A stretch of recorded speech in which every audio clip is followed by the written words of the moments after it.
سڵاوتان لێ ببینەران و بیسەرانی کوردستان 24 و پرۆگرامی ڕۆژ باش ئەم ڕۆژ دو ڕۆژی هەفتەیە وەک هەمیشەڵم وەکو سەرەتای هەفتە ئێمە بە پڕوەزە و زانیاری و بابەتی سەرنجڕاکێشەوە هاتینەوە لای دیدەی ئەوەی خۆشەویست بۆ هیواین ئەم کاژمێرە لەگەڵمان بمێنەوە تا گوێبیستی هەموو ئەو بڕگە و بابەت و زانیاریە بن کە ئێمە بۆمان ئامادەکردوون بۆ هیواین لەگەڵ دەستپێکی بەرنامەش ڕۆژێکی پڕخۆشی و پڕوزەتان هەبێ و دوور بن لە هەموو نەخۆشی و ناخۆشیەک. سلااو سۆبان سلااو هاژە سلااو بینەران و بیسەرانی ڕۆژ باشی کوردستان 24 هیوادارم کە لەش ساغ و تەندروست و سەلامەتون لە هەر شوێنەکەت وەک هەموو ڕۆژێک ئێمە ئەمڕۆ دیسان لە کاتژمێر حوتی سەر لە بەیانی بە کاتی پایتەختمان لە هەرێمی کوردستان هەولێر دەست پێکەین و هیوادارین کە لە هەر شوێنێکی کوردستانن دڵتان ئارام و لەشتان ساغ و سەلامەت بێت و دەستپێکی پرۆگرامەکەشمان وەکو هەموو ڕۆژێکە دەستی پێ دەکەین بە کورتێک لە هاوڵەکان دەست پێکەین بۆ بزانین لە چواردەورمان چی دەگوزارێت و لە ناو کوردستان چه هەواڵە و چ باسە. فەرموو سۆبان.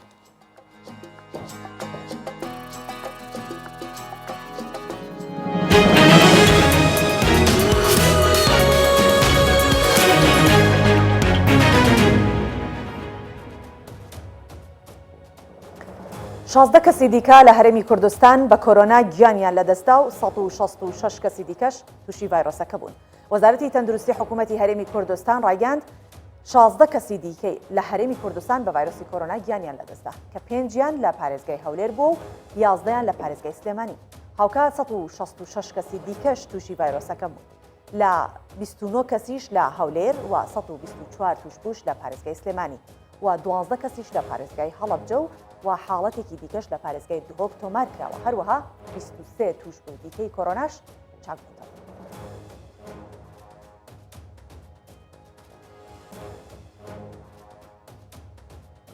ئەمریکا پێشوازی لە ڕێکەوتنی لایەنە کوردەکانی ڕۆژاوای کوردستان دەکات. باڵێزخانەی ئەمریکا لە سووریا لە ڕاگەندراوێکدا کە بە زمانی کوردی بڵاوکراوەتەوە پێشوازی لەو پێشکەوتنانە دەکات کە لە ئەنجامی گفتوگۆکانی نێوان لایەنە کوردەکانی ڕۆژاوای کوردستان بەدی هاتووە و ڕایگەاندووە کە خۆشحاڵن بەوەی لایەنەکان لەسەر بۆچوونێکی سیاسی هاوبەش گەیشتونەتە ڕێکەوتنێک و ئەم هەنگاوە گرنگە بۆ بەدەستهێنانی هەماهەنگێکی بەهێز بە شێوەیەک هاوکار دەبێت بۆ گەیشتن بە چارەسەرێکی سیاسی لە سووریا.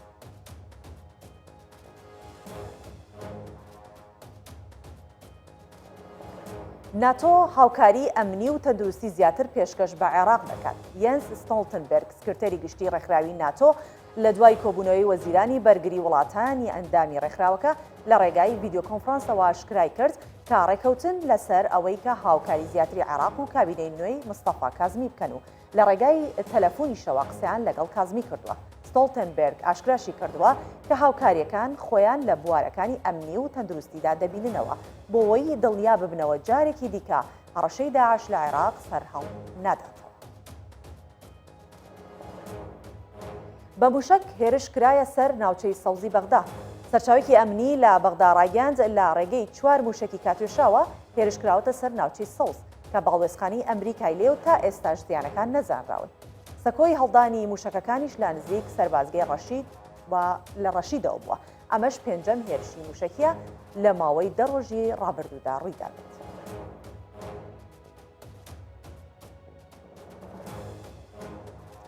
ڕێکخراوی تەندروستی جیهانی پێشوازی لە بەکارهێنانی دەرمانی دیکسامیسازۆن بۆ کەمکردنەوەی ڕێژەی مردن بەهۆی ڤایرۆسی کۆرۆنا لە بەریتانیا دەکات. تیدرۆس ئەدهانۆم سەرۆکی ڕێکخراوی تەندروستی جیهانی ڕایگەاند دەرمانی دیکسامیسازۆن یەکەم چارەسەرە کە مردن بە ڤایرۆسی کۆرۆنا کەم دەکاتەوە. بۆیە پێشوازی لەو هەنگاوەی بەریتانیا دەکەین ڕاشی گەیاند دەرمانەکە کاریگەری خراپ لەسەر چاکبوونەوەکان بەجێ ناهێڵێت. سەرۆکی ڕێکخراوی تەندروستی جیهانی جەختیش دەکاتەوە کە هیوای هەیە بە یەکەوە بەسەر ئەو دۆخەدا سەرکەون کە ڕوبەڕووی مرۆڤایەتی بۆتەوە.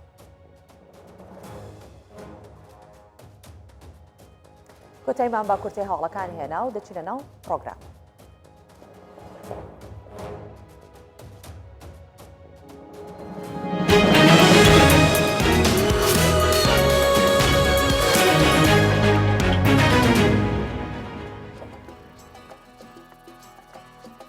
بڵێ هەر لەگەڵ دەستپێکردنی ئەم دۆخەیکە یاخود ئەو دۆخەیکە بەسەر جیهان و هەرێمی کوردستانیش هاتووە بەهۆی کۆرۆناوە زۆرێک لە ڕێکخراوەکان یاخود لەسەر ئاستی تاکە کەسی بێ یاخود لەسەر ئاستی گشتگیری بێت هەوڵ دراوە بۆی کە بتوان لە ڕێگەی پرۆژە و چالاکیەوە هۆشیاری زیاتر هۆشیاری تەندروستی بە هاوڵاتیان و بە هەرێمی کوردستان بن تاکو تاکێکی هۆشیارتر لە کۆمەلگا دروست بێ بۆ بەرەنگاربوونەوەی و خۆپارێزی لە ڤایرۆسی کۆرۆنا و دواتر پارێزگاری لە هەموو چین و توێژەکانی کۆمەلگەش. بۆیە ئێستا دیدارێک بەڕێواچێت کە ئێمە یاخود گفتوگوی زیاتر لەسەر ئەو دیداراکەین کە ئێستا دیداری تۆڕی پاراستنی لە پێناو بنیادنانی تاکێکی هۆشیار و کۆمەلگەیەکی تەندروست هەستاون بە ڕێخستنی ئەم دیدارە بۆیە ئێمەش بۆ پرس و ڕاکردن لەسەر ئەوە یاخود گفتوگۆ لەسەر کارەکانیان میوانداری بەڕێز فرسەت سەید شکورمان کردووە کە بەرپرسی ڕاگەاندنی تۆڕی پاراستنی نیشتیمانیە لێرە لە ستۆدیۆ لەگەڵمانە بەخێر بیت فرسەت بفەرمووی.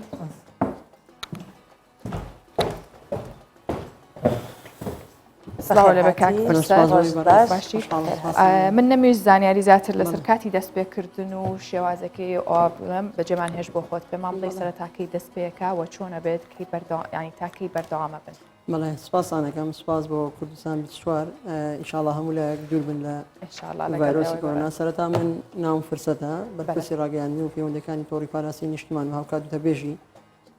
تۆڕەکەشم. ئێمە لە سۆنگەی هەستکردن بە مەسئولیت و بە وردی چاودێریکردنی تۆڕە کۆمەڵایەتیەکان لە دۆخە سەختە ناخۆشە داراییە و دەرونیە و سیاسی کە لە کوردستان و عێراق و ناوچەکە هەیە بیرمان لەوە کردەوە کە دیدارێک ساز بکەین. ڕاستی ئەوە پێشنیاری یاخود بیرۆکەی یەکێک لە بەرپرسانی تۆڕەکەمان بوو. ئێمە دوای گەنگەشەکردن و کۆبنەوە لەسەر ئەو پرسە گەیشتنەوە بڕیاری کە دیدارێک ساز بکەین لەو بارەیەوە و بۆیە سەردانی هەرێک لەلایەنە پەیوەنددارەکانمان کردووە. ئێمە ئەمڕۆ دیدارەکەمان بە ئامادەبوونی نوێنەرانی حکوومەت هەرێمی کوردستان هاوکات نوێنەرانی پەرلەمانی کوردستان بەڕێوە دەچێت لە کاتژمێر دەیان بەیانە بە سپۆنسەری میدیایی کوردستان 24 دیدارەکە لە پێناو بنیادنانی تاکێک هۆشیار و هۆشیارکردنەوەی کۆمەلگا لەو بارودۆخێکی ئێستا لە سۆشیال میدیا گوزارێ. ئێمە بەم شێوە دیدارەکەمان ئەمڕۆ ئەنجام بدەین تەمان بە خۆپارێزیمان لە ڕێنمایەکانی ڤایرۆسی کۆرۆنا ئێمە بە شێوەی بەرنامەی زوو دیدارەکەمان دەکەین. یعنی لە هۆڵێکی داخراوانی یاخود کۆببنەوە تەنها لە ڕێگەی ڤیدیۆ تەنها لە ڕێی ڤیددیۆیە هەر کەسێک هەر بەڕێزێک لەو بەڕێزانی کە بەشدارە لە شوێنی داوامی خۆی یاخود لە ماڵی خۆی بەشدارە بێت و ئیدی ئەو بابەتانی کە گەنگەشەی لەسەرەکەین و قسەی لەسەرەکەین هەر یەک لای خۆیەوە ڕێگ و بچوونی خۆی لەسەر دەرەوە. چەند ڕۆژ بەردەوامە بێت و درێژە خێنێت؟ بەڵێ خۆی ئەو دیدارێکی گرنگە و مێژوویشە بەڕاستی و هەتا زیاتر بێ باشترە بەڵام بۆ ئەم بارودۆخ بۆ ئەم دۆخەی ئێستا و ئەو ئامادەکارانەی کە ئێمە کردومانە تەنها یەک ڕۆژە بەڵام بەدڵنیاییەوە یەکەم دیدار و دیداریش نابێ ئەمە دیداری دیکەمانە بێ لەو بوارە تا بزانین نەتیجە چییە زانین ئایا دەرەنجامی ئەم دیدارە چی دەبێت دواتر توانین مەسەلەن بیر لەو بکەینەوە ئایا دیداری دیکەی بۆ بکەین یاخود نێکی. بەڵێ کاک فرسەت لە دیدارەکە هەڵبەت فەرقیە بێ لەگەڵەوەی کە لە هۆڵێک کابێ و چەندین پانێلەست و یاخود قسەکرد لەوێ دانیشن و گفتوگۆ بگۆڕنەوە بەهۆی ئەوەی کە ئێوە لە ڕێی بەرنامەی زوومەوە قساکەن. ئەو پانێلستانە یاخود قسەکەرەکان زیاتر لەسەر چی دیوێکی کۆمەلگا قساکەن لەسەر چ بابەتێک وەکیێن ئەوانەی کە پانێلستەکان ینی پێشکەشی ئەو پانێڵانەکەن. بەڵێ جا من ویستم لە سەرەتاوە باسی ئەو بکەم کە ئێمە لەگەڵ چێ کۆنتاکتمان کردو بەڵام ئیدی پرسیارەکەمانە بۆ ئێستا پێم وابێ پرسیارەکە لەوە نزیکە ئێمە دوای ئەوەی کە گەیشتین نەتیجەی ئەوەی کە ئەم دیدارە بکەین سەردانی هەریەک لە وەزارەتە پەیوەندیدارەکان مەسەڵەن وەزارەتی ناوخۆی حکوومەتی هەرێمی کوردستان وەزارەتی ڕۆشنبیر و لاوان وەزارەتی ئەوقاف و کاروباری ئاینی وەزارەتی داد هەروەها دەستی سەربەخۆی مافی مرۆڤ یانی لەو بوارەیە مەسەڵەن بەڕێوەبەرایەتی تون دیژی ئافرەتان یعنی ئەو بە ئەوانە هەمووی سەردانمان کردو بەڵێ نوێنەرانی هەریەک لەوانە و بە ئاگاداری فەرمی حکوومەتی هەرێمی کوردستان و ئاگاداری پەرلەمانی کوردستان و ئامادەبوونی بەڕێزێک لە ئەندامانی پەرلەمان لە لیژنەی ڕۆشنبیری و ئەوانە ئێمە پانێلیستەکان تەمان کەسانی شارەزا و دیارن لە ئاستی وەزیر بەریکاری وەزیر و ڕاوێژکار و ئێدی ئەندامی پەرلەمان و ئەو کەسانی کە مختصن بەو بوارە ئەوان هەر یەکیان لە بەپێی بۆ نمونە مثلەن وەزارەتی وەزیری گواستنەوە گەیاندن لەسەرەوە قساکە کە ئایا چۆن سانسۆر یا خستور دامەژێ بۆ ئەم دوو خەسەختی کە لە سوۆشال میدیا هەیە بۆ ئەم گرژی کە لە سوۆشال میدیا هەیە. بۆچی لە پانێڵەکە زیاتر جەختەخەنە سەر ئەوەی کە چۆنێتی کاریگەریەکان یان چۆنێتی بەکارهێنانی سوۆشال میدیا و کاریگەریەکانی سوۆشال میدیا مەبەستان چییە کە ئەو خاڵەتان هەڵبژاردووە لەسەر؟ ئێستا بەداخەوە ئێمە توانین کاریگەریەکانی سوۆشال میدیا بۆ پێش کۆرۆنا و ناوەڕاستی کۆرۆنا تەقسیم بکەین. تەقسیمی پێش ئەو بەڕاستی هەمومان نەزانین دۆخێکی زۆر سەخت لە سوۆشال میدیا ینی کەس نیە هەست بەوەنەکە بەڕاستی ئیدی هەر کەسێک ئێستا لە ماڵەوە کە مەجای هەیە و دانیشتووە بەپێی ئەو مێشکی خۆی بەپێی فکری خۆی بەپێی زۆر زار ئاراستەکراویشە مەسەلەن قساکە مەسەلەن بۆ لە کەدارکردنی خەڵکی بۆ تەشکیلکردن بە بەرامبەرەکەی ئەمە هیچ سانسۆرێکی لەسەر نییە کە ئەمە خراپە ینی ئێستا ئێمە لە دۆخێکی زۆر ناخۆشین لە سوۆشال میدیایە چونکە ئەگەر بێت و سانسۆر نەخرێتە سەر ئەو بوارە بێگومان کۆمەلگا بەرەو ئاقارێکی زۆر خراپ هەنگاوانێ بۆ ئێمە بەسمانە بەڕاستی لەسەر ئەو کاریگەریانە قسە بکەین چونکە ئێوە لەوانەیە هەموو ماگەشتێت ناو قەنەعەتەی بەداخەوە لە وەکوتم لە قۆناغی ئێستای کۆرۆنایە بە حکمیەوەی خەڵکێکی زۆر ئێست لە ماڵەوە بوون ینی کەرنتین بوون ئیدی هیچ ئیشێکی دیکان نەبوو تەنها مۆبایلەکانیان و تابلێتەکانیان یا لاپتۆپەکانیان ئیدی ئەوەی پێیان خۆش بدەیەوە زۆر جار ئەو قسانەی یاخود ئەو وتانی کە لە سوۆشیال میدیا وتراون کاریگەری گەورەی نەرێنیان لەسەر کۆمەلگا هەبووە هەتا زۆر جار بەهۆی سوۆشیال میدیاەوە دەیان گرژی و ئاڵۆزی لێکرازانی خێزانی ینی سەختترکردنی دۆخی دارایی سەختترکردنی دۆخی سیاسی دۆخی ئابووری ینی هەموو ڕۆکانی بەڕاستی بەزاندووە. ینی بینیتان کە هیچ وزەیەکی پۆزتیڤ لە ناو سوۆشیال میدیا نییە تەنها بەشێکی نەگەتیڤ و بەشێکی نەرێنی خەڵک بەکاری ئەهێنێت کاریگەری کردوتە سەر دەروونمان لە دۆخێکی ئاوها بۆیە ئەم پانێڵەتان ڕێکخستنی خاتونی بەڕێز ئێمە لە هەموو دنیاوە دائیمەن شتی خراپ کاریگەری زیاتر زۆر زووتریش ئەگات وەک لە باش ئەوەیە مۆزوعەکە جا ئێستا بۆ نمونە ئێمە لەم مەسەلەن بانەڵێم ینی خۆمان لە سەرەتای ئەم هاتنی ڤایرۆسەوە دەیان مەسەن کار و چالاکیمان کردو لە ڕێگەی بەرنامەی زوم نەکار ئێمە لە گۆشەیەکی بچیکەوە کەسێکی تر بەڵام لە هەمان کاتە خەڵکانێکی زۆریشە بوون کاریان لەسەرەوە کردو مەسەلەن ڤایرۆسی کۆرۆنا بوونی نیە ینی ئەم دۆخەیتی دایان تەحلیل و بۆچوونی جیاواز و قسە کەواتە ئەکرێت لە پانێڵەکە بۆ نمونە باسی لایەنە ئەرێنیەکانی تۆڕە کۆمەڵایەتیەکانیش بکەن کە زۆر جار بووە بە هاوکار بۆ نمونە بۆ خاوەن پێداویستە تایبەتەکان ینی بەرنمەیەکی وایە خود هۆشیاریکی وانە دراوەوان ئەوان خۆیان لە ڕێگەی تۆڕە کۆمەڵایەتیەکانەوە سێرچیان کردووە بۆی کە ڕێکارەکان و ڕێنمایەکان وەربگرن ئەمە لە لایەکی دیکەوە ئایا ئێوە داتایەکتان لایە بۆی کە بزانن تا چەند کاریگەری نەرێنی هەیە و تا چەندیش کاریگەری ئەرێنی هەیە لەسەر کۆمەلگایانی بە ئامارێک لاتانە سەرچاوێکی واتان هەیە کە بە دەقیقی پێتان بڵێ ئەمەنە کاریگەری هەبوو ئەوەنەش کاریگەری ئەرێنی هەبوو لەسەر دۆخی هاوڵاتیەک سپاس بەڵێ بەدڵنیایی ئەو کاریگەری زۆر خراپیەوە بەپی داتا و ئامارەکان ئێمان دیدارەمان کردو ئەگەرنا ئێمە لە خۆ ئەو دیدارە ناکەین بێش لەکوێ ئەم داتا و ئامارانەتان لە دەستەی مەسەرەن دەستەی سەربەخۆی مافی مرۆڤ یەکێکە بەڕێبەرایەتی تونتیژی دژی ئافرەتان مەسەرەن چەندین کەیسان کە چەندین کەیسی دەستدرێژی هەن لێدان مەسەلەن ئەو شتانە هەن لەسەر ئافرەتان سوۆشیال میدیا هۆکار بووە ینی دەیان ئامار و داتایت لە هەموو سێکتەرەکان بەڵام زیاتر ئێمە ئەو بابەتە بەجێ هەڵین بۆ ئەو بەڕێزانەی کە ئەمڕۆ مەسەلەن لەوێ قسەی لەسەرەکان باشە بەجێ هەڵن بۆ ئەو تاکە ئافرەتەی کە بەشدارە بۆچی یەک ئافرەتی تایە ئەوەش جێی پرسیارەوانیە کە خۆی بوو مادەم زۆربەی ینی بابەتەکە بەزراوەتەوە بە توندوتیژیش دژی ئافرەتانەوە ئەکرا یەک ئافرەت زیاتری تیابێت بەڵێ بە تاکید ئافرەت کۆڵەکەی سەرەکی کۆمەڵە و ڕێزیان لا ئێمە زۆر بەرزە و ئێمە لە تۆڕەکەی خۆشمان بەرپرسیارەتی گەورەمان داون تێبەڕاستی و ئەوە ئەرکیشە منەت نییە بەڵام ڕاستی ئێمە بۆ بابەتەوە کووتم ئێمە سەردانی هەر شوێنێکەکەین ئێمە ناتوانین بۆ ئەوان خەڵک تهدید بکەین بڵێن ئێوە ئەبێ فڵانە کەس بێن یاخود فڵانە ئافرەت بێن ئێمە پێمان وتون ئەگەر ئافرەت بێت باشترە بەڵام لە کۆتاییدا ئەو وەزارەت و حکوومەت و مەسەلەن پەرلەمان ئەوان بڕیاردەری کۆتاین بەڵام بەدڵنیاییەوە بۆ چونێکی زۆر جوانە بەڵام ئێمە بەرپرس دین لێەوە بەڵێ عادەتەن هەر پانێڵێک ئەکرێت هەر دیدارێک ئەکرێت ئەبێ ئامانجێکی هەبێت و ئەوە ئامانجەکە ئێوە دیارە بەڵام لە کۆتایی ئەبێت دەرەنجامێکیشی هەبێت بە باش و دەکرێت ئێوە کۆنووسێکتان هەبێت دواتر ڕادستی پەرلەمانی بکەن بۆی کە کاری لەسەر بکات یاخود پانێڵەکە ئەکەن و تەواو بەجێ هێن لەو کار سپاس دەکەم من هەر خۆشم و هەم ئەو برادرانشی بێکەوە ئیشەکەین یەکشت کۆمانەکاتەوە ئەو ئیشی کردداری و بەرەنجام بوون یعنی ئێمە بۆ نمونە ئەمڕۆ سعات کاژمێر بۆ 12 دیدارەکەین ئێدەی ئەو قسەی کرد و تەواو ئەوەی نەتیجەی نەبێ ئەمە تەنها بۆ میدیایە ئێم بۆ میدیا میشە ناکەین بە دڵنیاییەوە کۆی ئەو قسانەی کە لەوێ باسەکرێت کوی ئەو کاریگەری خراپانی سوۆشال میدیا کە باسەکرێت ڕێکات چارەسەری خەلەل چی هەمووی کۆکرێتەوە ئەکرێتە ڕاستپاردە لای بەڕێزانی ئەمان نووسرێت و پاشان بە پاکێج بە ڕاستپاردا پێشکەشی پەرلەمان حکوومەتی هەرێمی کوردستانی کرد ئەگەر بێت و بزانین بە یەک دیدار ئەمە کۆتایی دێت ئەوە هەوڵەدەی مەسەلەن بزانین کاریگەرێکی چەند بوو بە دڵنیایی و ئەگەر بە یەک دیدار کۆتاییە ئێمە دیان دیداری تریشی بۆکەین چونکە وەکوتم ئەم پرسێکی زۆر کاریگەرە یعنی بەڕاستی قۆناغی داهاتووی هەرێمی کوردستان و قۆناغی داهاتووی جیلی نوێ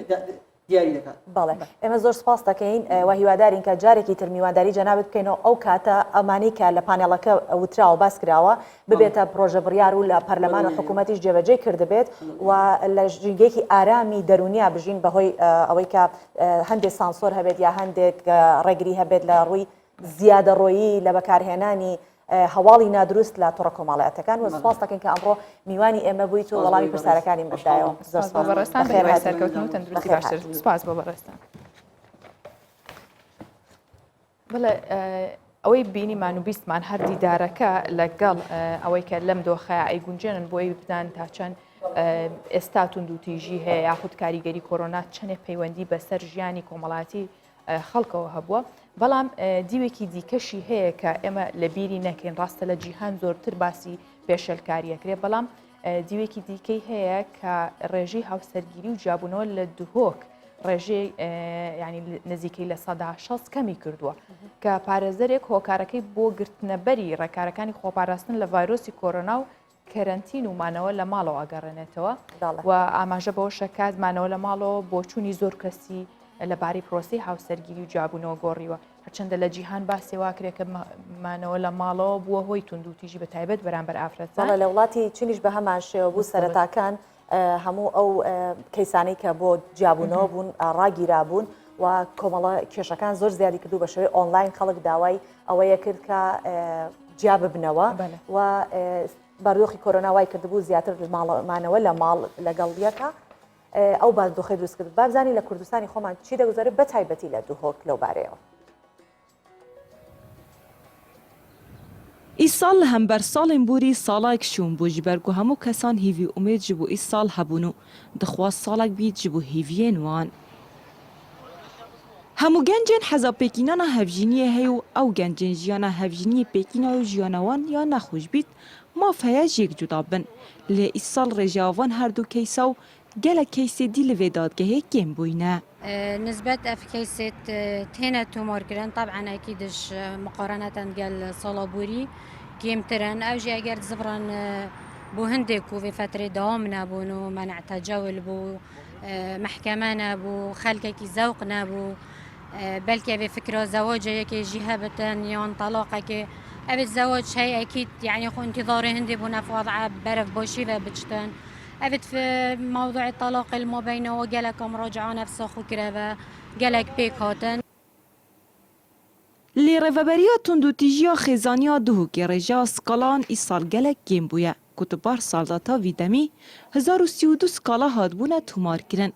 Lê îsal bi tinê 703 hatîne tûmarkirin û niha 140 mayne helawîstî û 620 hatîne çareserkirin û vê rêjeya kêm jî gelek egerên xwe hene. Hişyarkirina xelkiye bû nehêlana tundûtîjiyê ku kar bînin ser endamên xêzanê yan ser afretê belku rêkê aştiyane ev kêşetêne çareserkirin. Ev mavê ku xelk mayet xaniya ve û gelek cara me sosyal medyayê gulê heye ku tundûtîjî li ser afretê li ser xêzanê zêde bûye. Belê osanîne ev tişte em me nedîtiye ku zêde bîtin. Rêveberiya me û nivîsîngehê ser rêveberiya me ve 24 demê jimêra kar kiriye û dawam hebûye û xefer me hebûyne û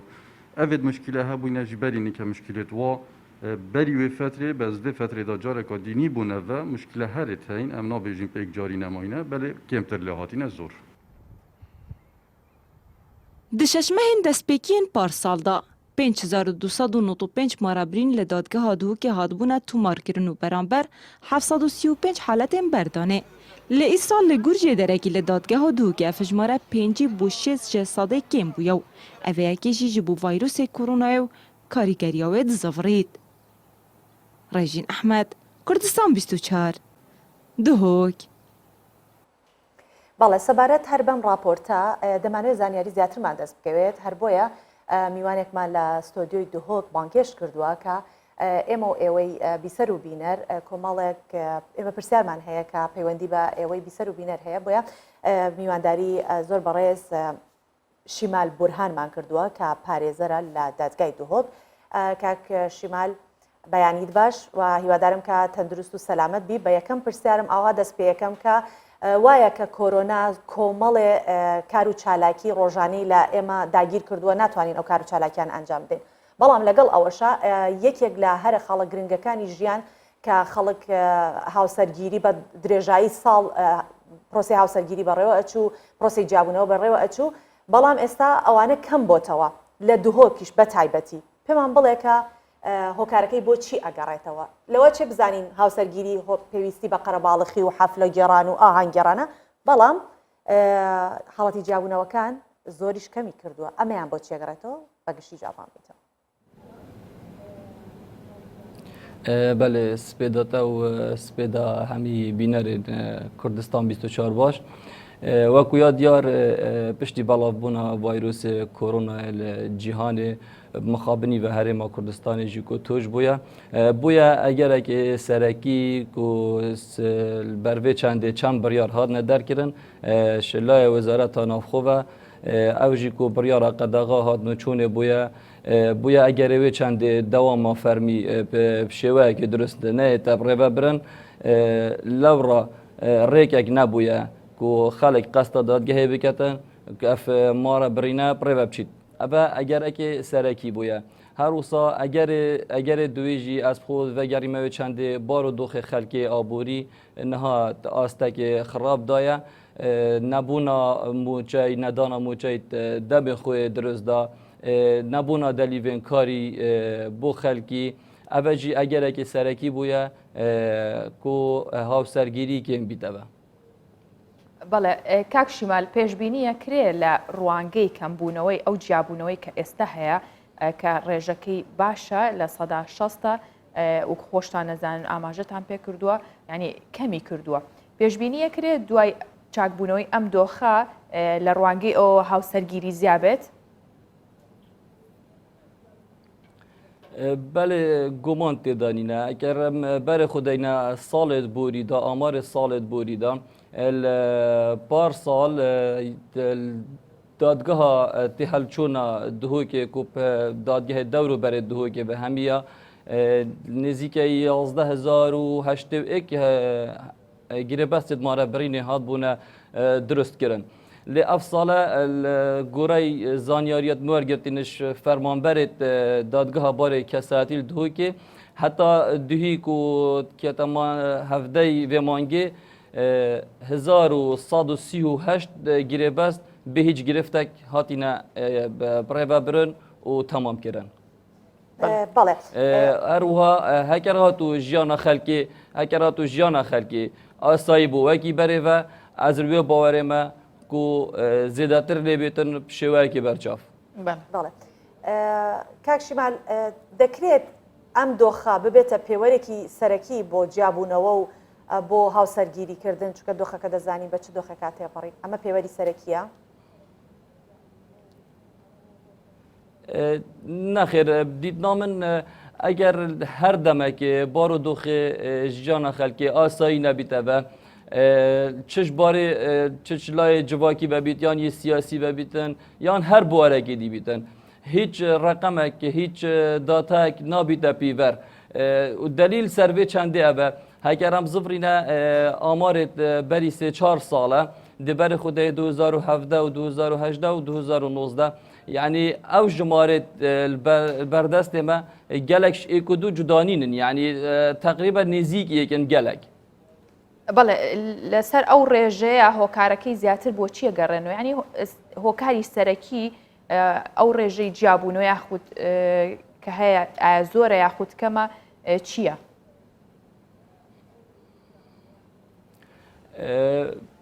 سبارت هوکار جابونا هر دو طرفا حتی نوکه هیچ کسک نشه دست نشان کتن که اگرت سرکی چنه لی اگرت هین جورا و جورن دیف گوره شولما که ام روزانه دادگاه دهوکت ببینین بارا پتریا آریشتوانا تیک نگهشتنه گلی گنجاندن نینه هر وصا حالت هی هفجین هر دوید گهشتینه قناعته که کو ایدی نشین جیانا خو هفجینی ببنه سر گلک هر دو کاپیک و بریار دایا کل دیفیا ساید بجنه مخالعه کوتای بجیانا خوبینن یا هفجینیه ایدی نشین ببنه سر هر وصا هنده حالت مدیتینه کو خیانت هیا خرابكار إننا وان أميرة إلكترونية يعني تنشي تحديد كي بيجي هوكار أبيا بل كو أمشين بيجين برا بتر كو أم بيجين خلافات ومشاكل لنا بيننا هنا بله برز شمال لا قساني استاتا بس لو أكيد ك خيانة كردن ياخد قناعتي دوكا سكا وايك اللي جابنوا بوختيك لاج تمنيانا بدرناكش كخيانة كردنو هەروەها قەنەعات دروستکردن بە پوختەیەکە بە لە ژیانی ژن و مێرداتیە ئەگەر بڵێ پێمان ئەو ڕێژەیە کە جیا ئەبنەوە چ تەمەنێکن تەمەنەکان کە من دیارە یاخود تەمەنێکی ئاسایین و پوختن لە ژیانی هاوسەرگیریە بله سبارت تمنی الگوره شولما کو ام دادگاه دا کارت گین ام بینین راستی جی اوت جانا هفجینیه کوتایت اینن کو جک جدا بون چید بیتن بارا پتریا و گنجن از خوشی وی ودگرین موی چنده کوم دزگاه یک نینه توعیه گنجی بکت یا کچه بکت یا کری بکتن نیشا بدد که مسئولیت زواج چنده که چند تحمل مسئولیت کت الویرد مین تفا السرمل دیبابا دوید او دیباب وقتی دویدن کچه که بکره خو بخوازید یا کچه خود دنشی بزانیتن اف کره دی چند تحمل مسئولیت عائلی کتن دی چند شیطن تحمل هفجین آخو کتن دی چند شیطن صبایی هاری کار یا مالا خو کتن و براستیجی یعنی مخابنی و همی گنجن یعنی بارابتریا و گنجن بله بەهۆی ئەو ڕێکارانەی کە گیراوەتە بەر بۆ خۆپاراستن لە کۆرۆنا ئەمە تا چەند کاریگەری هەبووە یاخود ئێوە توانیوتانە لە بەڕێکردنی ئەو یاخود جێبەجێکردنی ئەو ڕێکارانە کاراسانی بۆ هاوسەرگیری بکەن بۆ کەسانی کە یانەوێ بێنە دادگاکان و لەوێ کاراسانیان بۆ بکەن؟ بله براستیجی دوێرە مدوێت ئەس دەستخۆشیە لە همی فرمانبرین دادگاه بکم کو کارکی گلکی پیروست کن سرارای وی چنده کو کمبونا رژا فرمانبرا رژا 5 ساده دیف بزایند ما روجت آسایی دوام آسایی کو 30 حتی 35 گیره بستا تات نپره برن معاملت وانا تمام بون لنها روزانه 45 حتی 5 معامله تینا پریبه برن هر وسا آسان کاری هاتی نکرن جبو هاولاتیا یا دیاره کو دم کسی که پیشکشی گریبست ماره برینه کربایا دویا با پشکلین خوینه انجام دادن کو نهاجی انجام دادن هر وسا دویا با سردانا ریوبریا بار شارستانیا خو کربایا کو تأشیر حالت زواج حالت زوجیه کربایا لانها او نمایا و آسان کاری بهات یکرن تنه اقرارک یعنی تعهدک جتت ورگرتن کو دیارت گتن حالت وی زوجی اگر هاتو اف زاینه درست نبن او هنگی برپرسیاره برانبر یاسایه بله برز شمال بۆ پێی کە راپۆرتەکەمان لەسەر شاری دهۆک بوو و جەنابیشت لە دادگای دهۆکی ئەگەر ئامارێکت هەبێت کە لە سەرەتای ساڵەوە بە تایبەتی ئەم کاتێک کە ئێستا کۆرۆناش هەیە بزانین چەندێک حاڵەتی جیابوونەوە هەبووە وەکو ئامارێک لە بەردەستاندا بێت وەک ئامار ڕاستی ما ئیشارەت پێدا کو جبر نبونا دوام بشوکی بردوام جبر کو بریارت قدغه هات و چونه هبویا دوام نهات انجام دام بشوکی بردوام هیچ آمارک نوحال بردست منی نه بس دیف بزاینت ما کمش فرمانبرت دادگاه بار کساتی و ارگرتین الدهو که وصل تیتا زانین کو افصاله جابون گله کمترش سالت بوری بەڵێ کاکشیمال بەو پێی کە لە دەدگەیت و ئاگا و لە زۆربەی کەیسەکانە هیچ کەیسێکی جیابوونەوە هەیە کە لەسەر کۆرۆنا بێت یاخود یەکێک لە یان پرۆسەک ئەگەر جیابوو بێتنەوە یاخود ئەگەر بیانوێ پرۆسی هاوسەرگیری بکەن و دوا خرابێت لە بەرەوەی کە گەیکێکیان توش بووی ڤایرۆسی کۆرۆنا بێ هیچ کەیسێکی وا هەبووە؟ ناخێر من گولێ نبووە تەنها من گولێ نبووە. بەڵێ زۆر سپاس بۆ بەڕێستان کە لەگەڵمان بوون بۆ هیواین هەمیشە هاوسەران بە ئارامی لە ماڵەکانیان بژین و سپاس بۆ گفتوگۆکەت کاک شیمال کە پارێزەر لە دهۆکەوە لەگەڵمان بووی سپاس. بەڵێ باسی ڕۆژانەی باسی خۆپارێزیەکان و خۆپاراستنەکەین و ڕێگری لە بڵاوبوونەوەی ڤایرۆسی کۆرۆنا دیسانەوە لە چوارچێوەی ڕێکارەکانی خۆپاراستن و ڕێگری لە بڵاوبوونەوەی ڤایرۆسی کۆرۆنا لە زۆرینەی وڵاتانی جیهان هاتوچۆ لە نێوان هاوڵاتیان قەدەغە کراوە لە ماڵەوە کەرەنتینن بەڵام ئەو ڕێکارانە بۆ ئافرەتان دڵخۆشکەر نەبووە چونکە بەپێی راپۆرت و ئامارەکانی ڕێکخراوی پاراستنی مافی ئافرەتان لە تورکیا لەو ماوەیەدا توند و تیژیەکان دژی ئەو توێژە زۆر زیادی کردووە.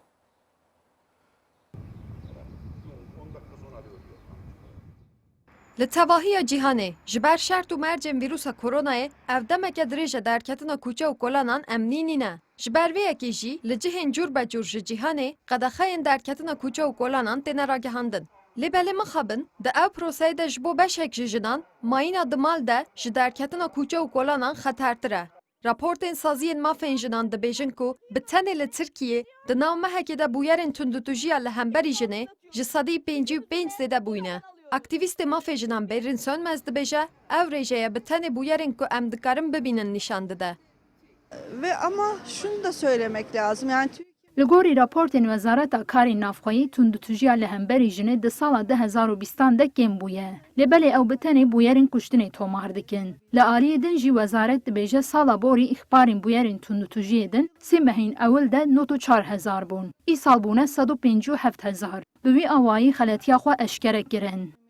Li aliyê din hukuknas jî dibêjin di ev proseyê de îxbar jî gelek kêm bûn. Ji ber ku jin tirsiyan ku piştî polîs vere û here di mal de li gel faîlê tundutûjiyê tenê bimînin. Aslında kadın cinayetleri bizim en önemli noktamız. Jinên tûşî bûyerên tundutûjiyê bûne hizir kirin, ka dadgeh û qerekol girtîne. Her wiha me ceriband, lê telefonên wan dezgehan jî bersiv nedidan. Ji aliyê berpirsyaran ve jî jin nehatin agahdar kirin. Di estê xwe de gelek tişt hebûn ku bikin. Bo mînak dikarin di ev otelên vala de ji bo jinên tûşî wan bûyeran dibin stargehekê dabîn bikin. Lê mixabin nekirin.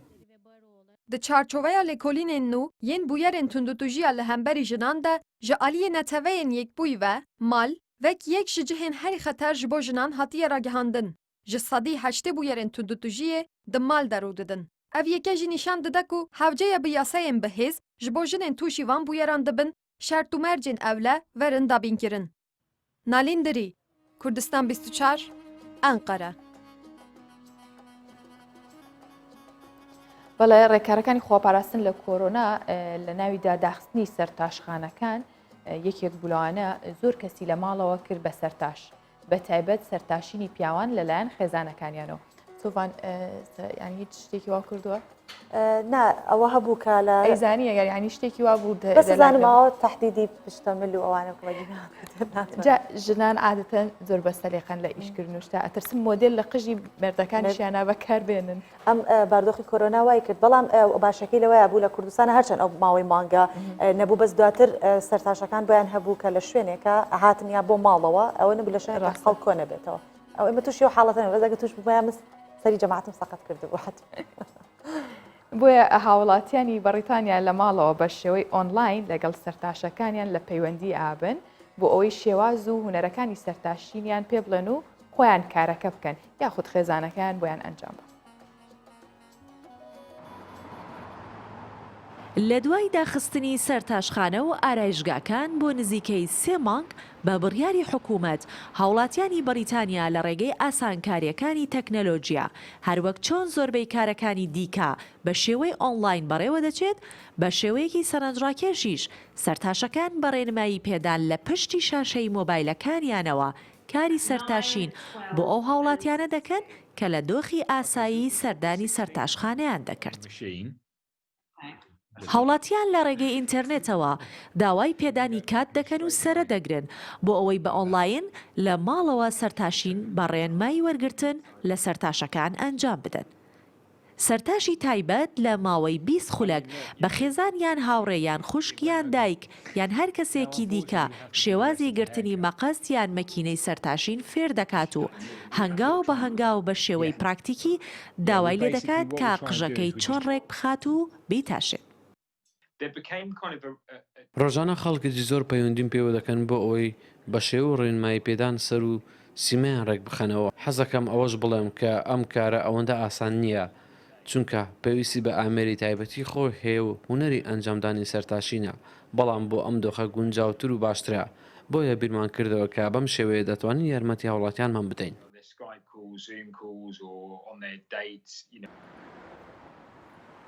دروستە کە هەر کەسێک دەتوانێت لە کار و پیشەکەی خۆی پێشەنگ بێت بەڵام مەرج نییە ئەو کەسەی کارێک بە جوانی و ڕێکوپێکی ئەنجام دەدات بتوانێت گەیەنەرێکی باشیش بێت ئەو زانیاری و ئەزمونەی کە هەیەی بۆ بەرامبەرەکەی بیگوازێتەوە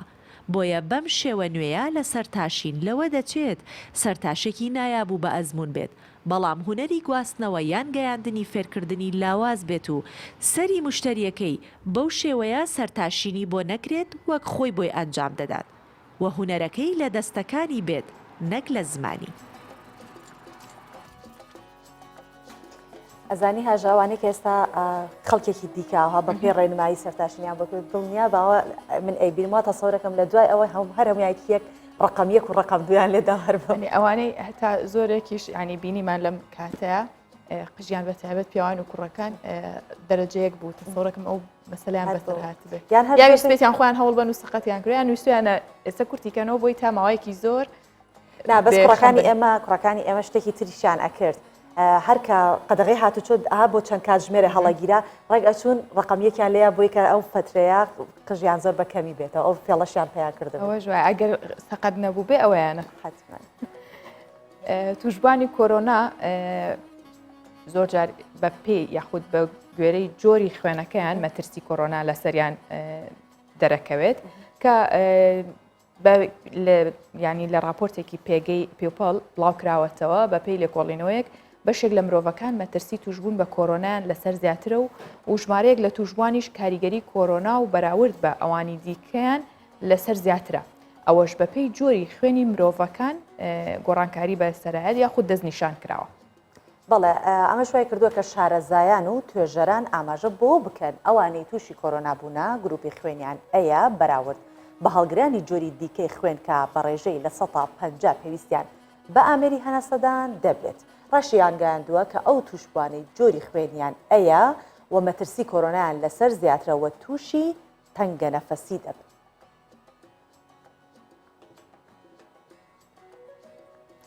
بەڵێ لە وڵاتی بۆلیڤیا لە ئەمریکا مامۆستایەک سەردانی ماڵ بە ماڵی قوتابیەکان یەکات بۆ ئەوەی وانەکانیان پێبات.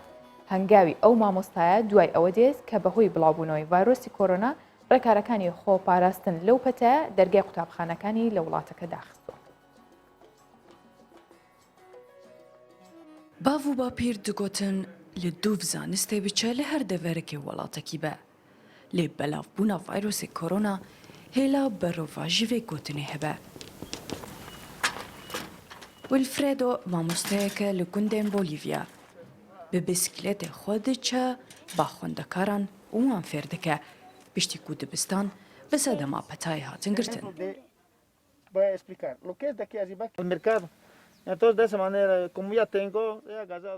داهاتا مالباتان سینوردارە ji derdora bajêrin û nikarin internetê derbasî malên xwe bikin yan mobayl û WhatsAppê. Eger ev kereste jî destê wan bikeve, dayîk nikarin alîkariya zarokên xwe di xwandinê de bikin. gelek dewbav li van gundan nikarin alîkariya zarokên xwe bikin ne tenê ji hejarî dê ji nezanî ku nexwende ne û piştê bi mamosteyê girê didin ji bo fêrkirina zarokan. Em nizanin çawa em ê wan fêr bikin, mamoste wan fêr dike û erkan bi wan dike. Hejmara hilgirên vayrosê korona li Bolîvyayê ku li başûrê Amerîkayê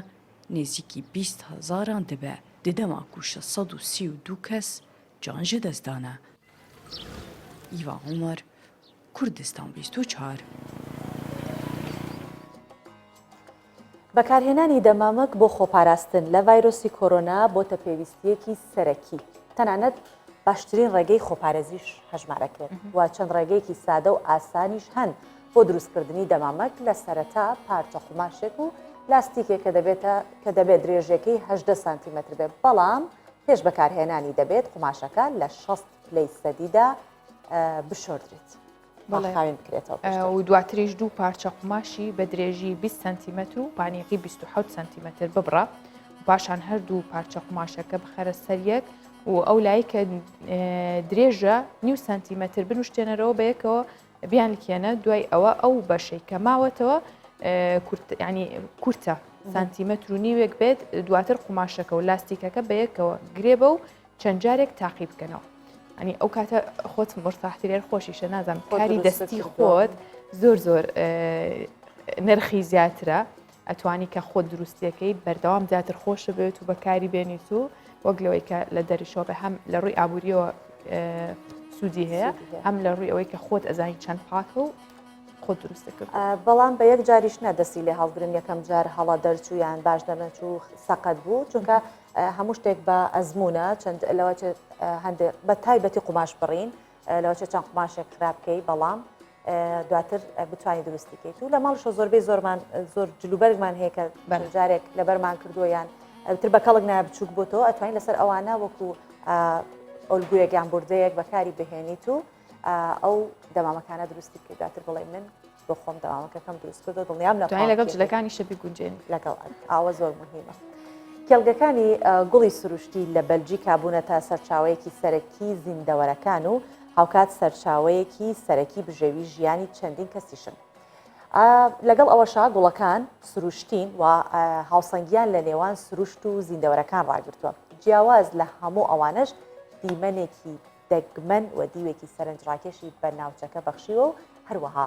ساڵانە بەرهەمێکی زۆری هەنگینی سروشتی لەو کێڵگانە بەهۆی ئەو گوڵانە بەرهەم دەهێنرێت. خەڵکی زۆر ئارەزوو دەکات کە لەو شوێنانە کار بکات با ئێمە کە کاری تیاناکەین باش نەوێت لە درۆ بیبینین و چێژ لە دیمەنەکەی وەردەگرین.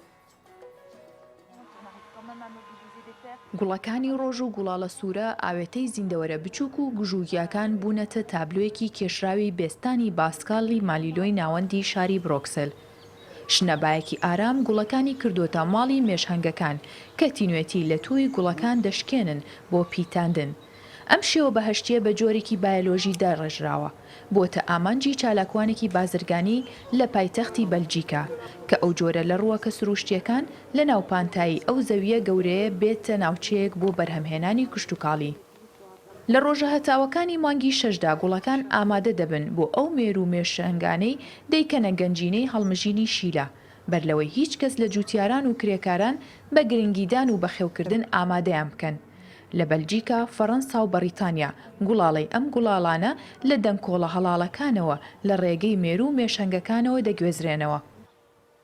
شارەزایەکی بواری کشتتوکاڵ و بازرگانی دەڵێت ئەم کارانە سروشتین بەبێ ئامادەکاریەک و خۆرسکانە ڕوودەدات و تەنیا بازنێکی ژیانی سروشتیە و لەگەڵ دەستپێکی وەرزی سەرماش تەواو دەبێت.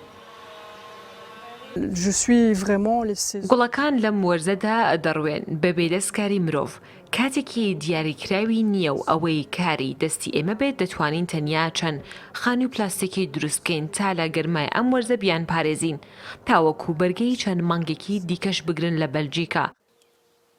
بەشێک لە گوڵەکان بە چەندین ڕەنگی جیاواز وەک سوور و زەرد و مۆر لە جۆری سەرنجڕاکێش و ناوازە ڕواون بە بێدەستکاری مرۆڤ و بە شێوەیەکی هەڕەمەکی ڕواون و بوونەتە سەرچاوی پیتاندن بۆ چەندین مێرووی سوودبەخش و بەرهەمدار کە وەک ئەندازیارێکی بیناسازی بە شێوە و تەکنیکی ڕێک ئەم کردارە سروشتیانە ڕوودەدەن هەروەک جیهانی مرۆڤەکان هەرچەندە ئەم کردارە بەردەوام نییە بەڵام کاتێک وەرزەکە و کەش و هەوا لەبار بێت ئەوە بەرهەمدار دەبێت وەک ئەوەی ببێتە زەخیرەیەک و مرۆڤ پارەی تێدا پاشەکەوت بکات زۆرجار جوانی گوڵەکان و سەرنجڕاکێشی وا دەکات خواستێکی زۆر لەسەر بێت و بە شێوەی چەپکی ڕێکخرا و ئامادەکراویش بفرۆشرێن بە هەر کەسێک و بە هەموو جۆرە دراوێک بە نرخێکی دیاریکراو ئەم جوتیارش کە شارەزای لە بەرهەمهێنانی زیاتر لە 100 جۆری ڕووەک هەیە دەڵێت جگەلەوەی ئەم کاری ئێمە سەرچاوی بژێوی ژیانمانە بیرۆکەیەکیشە بۆ گەڕانەوە بۆ سروشت و دەستکەوتنی خۆراکی سروشتی و گۆڕانکاری پیشەیی هۆکاری سەرەکی بۆ پشتبەستن بە بەرهەمی کشتتوکاڵی خۆرسکانە گرنگیدانە بە بەرهەمی سروشتی و خەڵکەشی زۆریش دەیەوێت لەم زەویانە کار بکات هەست بۆ بکات کە پێویستە بەدەست و بازووی خۆی زەوی بکێڵێت و پەروەردەی بکات سروشت و مرۆڤ هاوکێشەیەکی ژیانن سروشتی زەوی بەو جۆرا و جۆریە لە بەروبووم و زیندەوەرەکانی هەیەی لە خزمەت پێداویستیەکانی مرۆڤدا کار دەکەن بۆ پاراستنی ئەم سروشتەش تەنیا کارکردنە بۆ پاراستنی ژینگە جا خواردنی ئەو هەنگوینەی کە لەو هەنگانە بەرهەم ئەهێنرێت زۆر سروشتیە وەکەوە نییە کە لە شوێنێک شانەی بەرهەم هاتنی هەنگ بێت کە شەکردانێن هەندێکجار تەنانەت ئەوش لە یاد نەکەین کوردستانی ئێمە پڕە لە گوڵی جوان و بەتایبەت گوڵاڵە سوورەکە ئەمە هاوسەنگی سروشتی ڕاگرتووە و هیوادارین کە ژینگە پارێزان و هاوڵاتیان بە بەردەوام ژینگە بپارێزن بۆی کە ئەو هاوسەنگێ بە تاواتی بمێنێت بەرهەمی سروشتیمان هەبێت بە تایبەتی هەنگوین چونکە بەڕاستی چەند ساڵانێک هەیە کە مەگەر لە بازاڕەکان کە ساڵانەیان وەرزانە لە شار و شاشکەکان ئەکرێت بینیتە بەرهەمی خۆماڵی ئەهێنن مەگەر لەوێ لە چەند وەرزێکی تایبەتە ئەوە هەبێت بەڵێ سوڤان چاوم بە بابەتێکی زۆر سەرنجڕاکێش کەوت کە بێگومان گەڵامێ و خواردنی ئەفزەڵ لە لای زۆربەی ژنان پۆلیسی ئەڵمانیا 3 ئافرەتی لەسەر گەڵامێ و دەستگیر کردو کە ڕادیۆی ئەڵمانیا بڵاوی کردەوە پۆلیسی شاری ئەلسباخ لە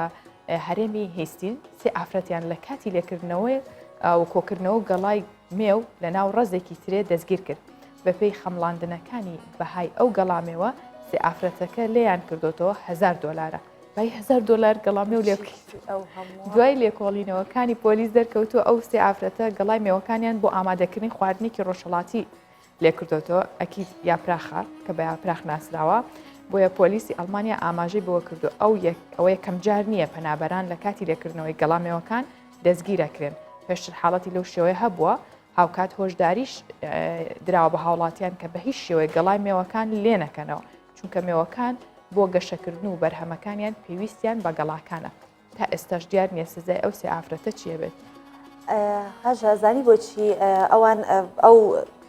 سزادانیان ئەدەن دەستگیریانەکەن بەڵام نازانن یاپراخی ئێمە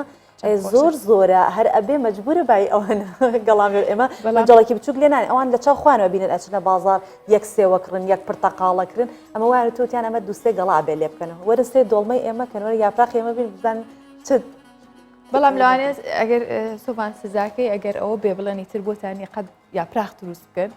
زۆر خورسەوانیە زۆر ناخۆشە بێت ئەو شتە دڵنیاین کە ئێمەی کورد یان بەگشتی ئێمە خەڵکی ڕۆژهەڵات بە شێوەیەکین کە خواردنی ئێمە وەکو هیچ کات وەکو وڵاتانی ڕۆژاوان نابێت ئەوان شتەکان زۆر بە کەمیە خۆن بەڵام ئێمە ڕاهات زۆر جاش باسەکرێ ئێمە مەنەعەمان زۆرە بۆ هیواین هەمیشە پارێزراون هەمیشە سفرە و خوانتان پڕ بێ دوور بن لە هەموو نەخۆشی و ناخۆشیەک بۆیە ئێمە ئەمانەوێت هەمیشە حەکبەی ڕۆژباش پڕکەین لەو بابەتە سەرنجڕاکێشانەی کە تینووی ئارامی دەرونی ئێواشکێنێت بەڵێ ئەمڕۆژ پرۆگراممان پێشکەشکردن و هیوادارین کە ڕۆژباش سوودی بە ئێوە گەیان ببێت و لەگەڵ ئێمە کاتژمێرێکی پڕ بە سوودتان بەڕێکرد بێت تاس بینێ کە نا کە جومعە ئێمە لە ماڵین شوێکی خۆش بەسەربەرن بە یاپراخێکی خۆشەوە بە یاپراخێکی خۆشەوە بە خوداتان دەستپێرین و ڕۆژی شەممە دێنەوە میوانی ماڵەکانتان دەبین و پاشەمەخواتان